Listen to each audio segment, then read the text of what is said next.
Hello everybody! This is the video many of you have been asking me for.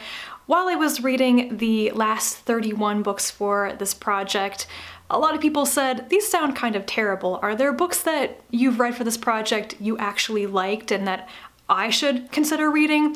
And I've been telling people, yes, I'm going to make this video. There are actually a ton of books that have won these awards that I think are amazing and so worth reading. And it's time to reflect on those now. There are realistically so many good books that I would recommend from this project. I couldn't fit them all into one video. I'm not gonna try. I made myself narrow down my recommendations by decade, just maybe 3 to 4 books per decade that I think people should really check out. And I'm not gonna give plot synopses. I will link Goodreads pages and stuff down below if you want to read more. This video is simply a list of the ones I think you should check out. The Hugo Awards were first given out in the 1950s, and the Nebula Awards didn't start until the 1960s. So my 2 recommendations for the 1950s are simply Hugo Award winners, and they are The Demolished Man by Alfred and Double Star by Robert Heinlein. Both of these books took me by surprise at how good they were, how they have stood up against the test of time, how readable they were, and Double Star was like actually really funny in places.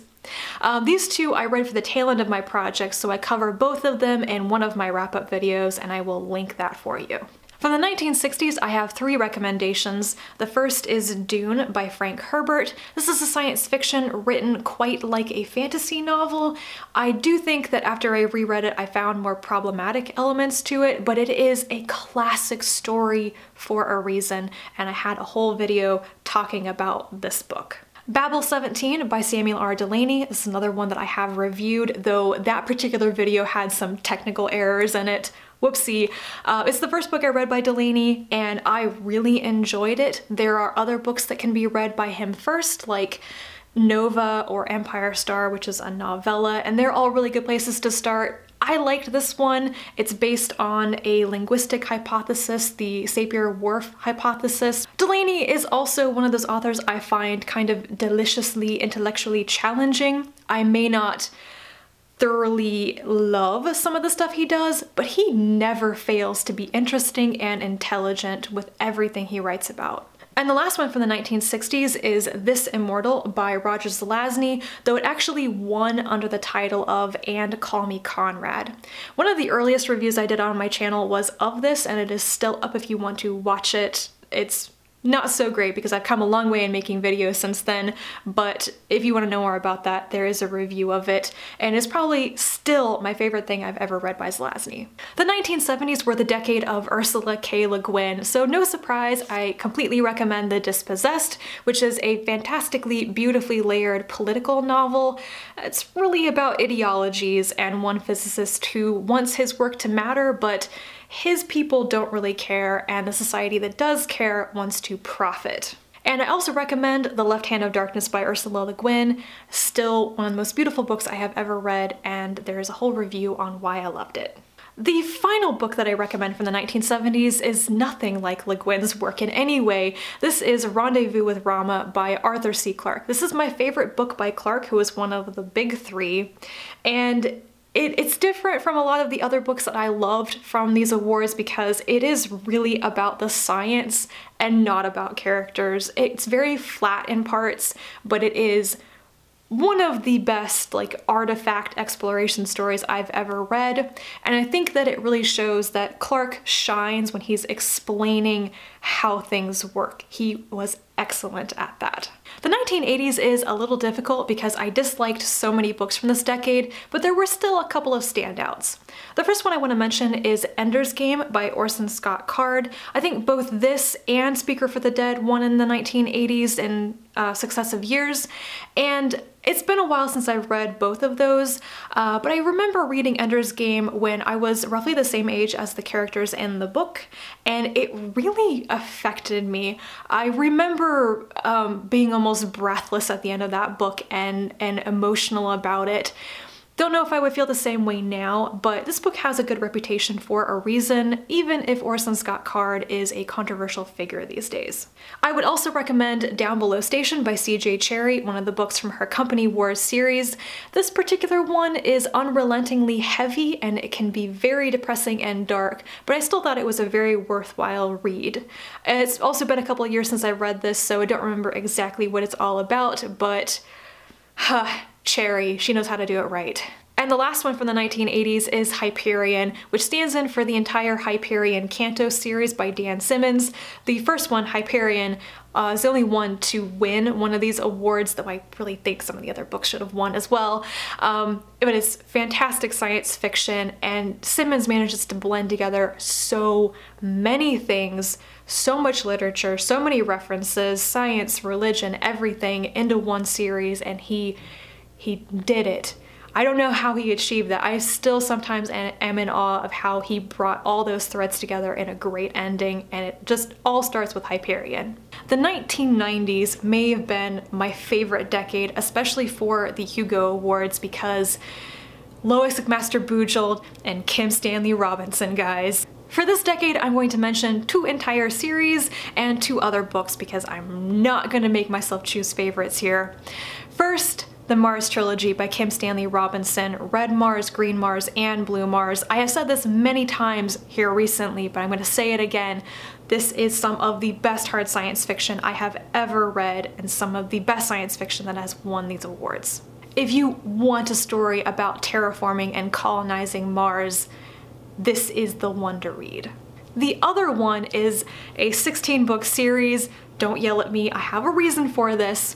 It is the Vorkosigan Saga by Lois McMaster Bujold, and 4 of the books from this series have won Hugo Awards, and 3 of them were from the 1990s. So we have, in no particular order, Mirror Dance, and The Vor Game, and Barrayar, and also Falling Free, which won in 1989, so it's almost the 90s.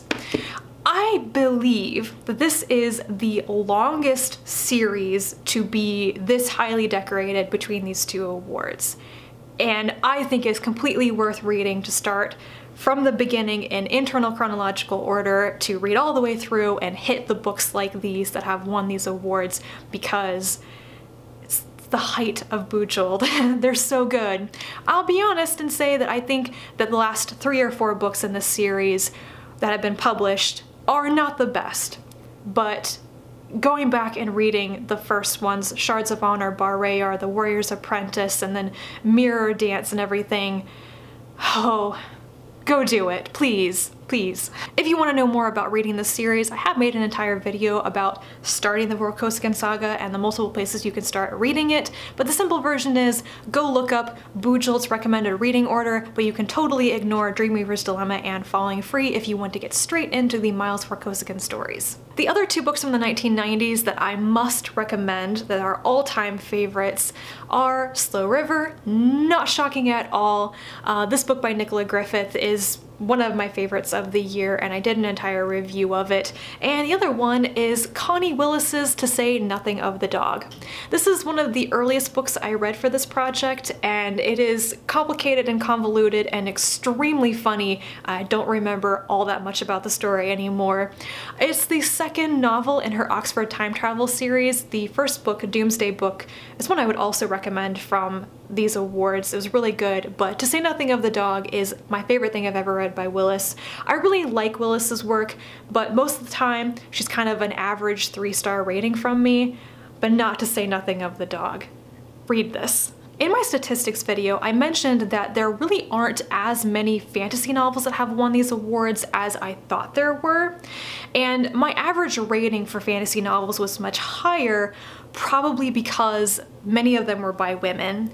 And the 2000s decade really shows this, because my 3 recommendations here are all fantasy novels and they're all by women. First is Powers by Ursula K. Le Guin. Technically this is the 3rd and final book in the Annals of the Western Shore series, which I did an entire overview on if you want to know more, but I think you can read it on its own if you don't care about reading the first 2 books.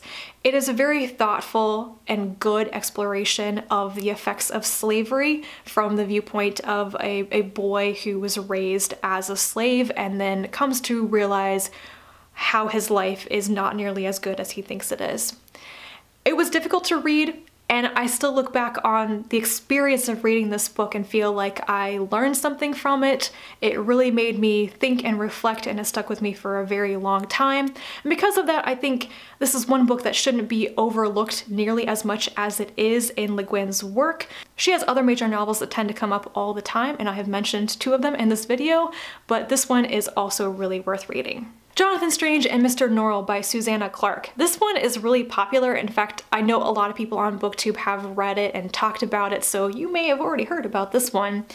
I describe this as if Jane Austen wrote a 1,000-page novel about English magicians. This is also one of the few books that I have finished it and said, I understand why it's so long. Sometimes I can be very skeptical of long books, but this one, it takes 1,000 pages to tell the story. The final one for the 2000s is Paladin of Souls by Loisig Master Bujald, and it is the second book published in the World of the Five Gods series. You really have to read the Curse of Chalian first before you get to this, but this is my favorite because of the main character. I should reread this book to refresh my mind on the plot, but I will always remember it being a very touching story about a middle-aged woman who has had many horrible, disastrous tragedies happen to her, and she gets a second chance to do what she wants to with her life when she probably never thought she was going to get that.